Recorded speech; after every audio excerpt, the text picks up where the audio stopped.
દોસ્તો, આ પેશન્ટ જે મારી સામે બેઠું છે એ ફિઝિકલી આઈવીએફ થી કન્સીવ એમની પ્રેગ્નન્સી છે. અત્યારે એમને 5.5-6 મહિના થયા છે.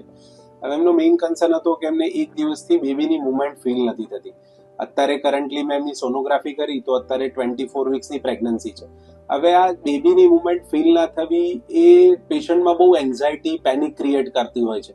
કારણ કે ઘણા બધા પેશન્ટ અચાનક ઇમરજન્સીમાં ઓફિસ છોડીને કે ઘરેથી ભાગતા ભાગતા આવે કે સર મુવમેન્ટ ફીલ નથી થતી, તો એના માટે શું કરું? તો નોર્મલી કેવું હોય છે કે એમાં કે બેબીની મુવમેન્ટ ઘણીવાર 24-25 વીક્સ પછી જ પ્રોપર ફીલ થવાનું સ્ટાર્ટ થતું હોય છે. બીજું કે ઘણીવાર પેશન્ટ જો ઓબેઝ હોય તો એમને એનાથી બી લેટ મુવમેન્ટ ફીલ થઈ શકે છે. ત્રીજું કે પેશન્ટને જ્યારે મુવમેન્ટ ફીલ ના થાય ત્યારે અમે કહેતા હોઈએ છીએ કે થોડું કંઈક સ્વીટ ખાઈ લો, કોઈ ચોકલેટ ખાઈ લો કે કોઈ ગળ્યું ખાઈ લો. ગ્લુકોઝનું કોન્સન્ટ્રેશન બોડીમાં વધે તો બી બેબીની મુવમેન્ટ વધારે ફીલ થાય છે.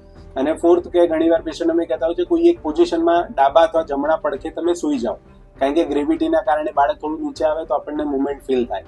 અને આ બધું કર્યા પછી બી જો તમને મુવમેન્ટ ફીલ ના થાય તો એ તો બેસ્ટ જ છે કે તમારા ગાયનેકને તમારે અર્લીએસ્ટ બતાડી દેવું જોઈએ.